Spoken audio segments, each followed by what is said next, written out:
I was 18 years old when I got married. I belonged to a very conservative family, a Baloch family, where good daughters never say no to their parents. My father wanted me to get married, and all I said was, if that makes you happy, I'll say yes. And of course, it was never a happy marriage. Just about after 2 years of getting married, about 9 years ago, I met a car accident. Somehow my husband fell asleep and the car fell in the ditch. He managed to jump out, saved himself. I'm happy for him. But I stayed inside the car and I sustained a lot of injuries. The list is a bit long. Radius ulna of my right arm were fractured. The wrist was fractured. Shoulder bone and collarbone were fractured. My whole rib cage got fractured. But that injury that changed me and my life completely was the spine injury. Many people came to rescue. They gave me CPR. They dragged me out of the car. And while they were dragging me out, I got the complete transection of my spinal cord. Those 2.5 months in the hospital were dreadful. I was at the verge of despair.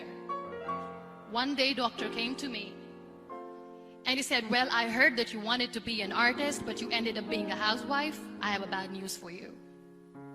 You won't be able to paint again.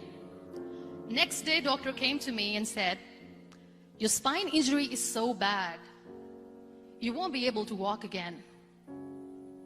I took a deep breath and I said, it's all right. Next day, doctor came to me and said, because of your spine injury and the fixation that you have in your back, you won't be able to give birth to a child again. That day, I was devastated. And that is where I started to question my existence. Why am I even alive? My mother said to me, this too shall pass. God has a greater plan for you. I don't know what it is, but He surely has.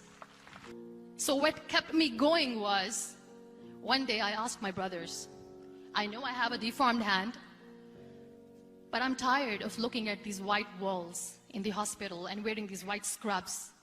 I'm getting tired of this. I want to add more colors to my life. I want to do something. Bring me some colors, bring me some small canvas. I want to paint. So the very first painting I made was on my deathbed, where I painted for the very first time.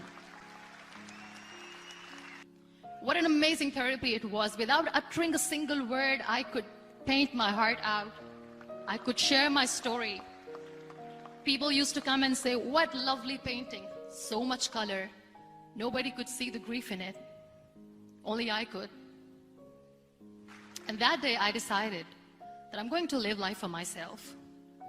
I am not going to be that perfect person for someone. I am just going to take this moment and I will make it perfect for myself. That I'm going to fight my fears. So I wrote down one by one all those fears. And I decided that I'm going to overcome these fears one at a time. You know what was my biggest fear? Divorce. But the day I decided this is nothing but my fear, I liberated myself by setting him free. And I made myself emotionally so strong that the day I got the news that he's getting married, I sent him a text that I'm so happy for you and I wish you all the best. And he knows that I pray for him today. Number 2 was, I won't be able to be a mother again. And that was quite devastating for me. But then I realized there are so many children in the world, all they want is acceptance. So there is no point of crying, just go and adopt one. And that's what I did.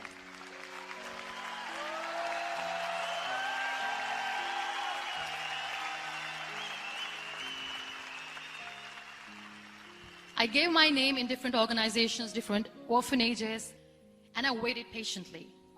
2 years later, I got this call from a very small city in Pakistan. I got a call and they said, are you Munibah Mazari?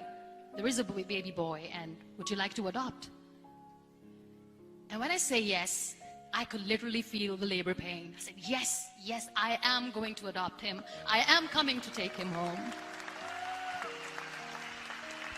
And that day, I was 2 days old, and today he's 6. You know, when you end up being on the wheelchair, what's the most painful thing? People think that they will not be accepted by the people because we, in the world of perfect people, are imperfects. So I decided to appear more in public. I started to paint. I have done a lot of modeling campaigns, different campaigns.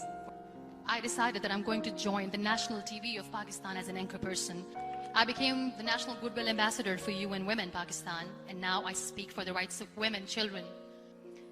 I was featured in BBC 100 Women for 2015. I'm one of the Forbes 30 under 30 for 2016.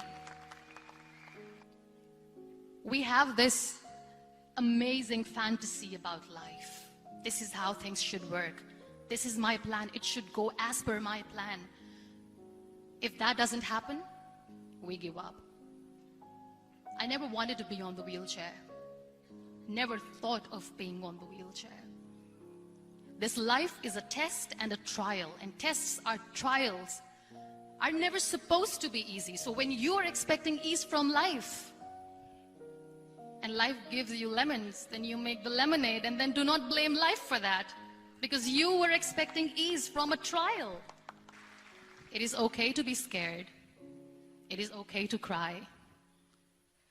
Everything is okay, but giving up should not be an option. They always say that failure is not an option.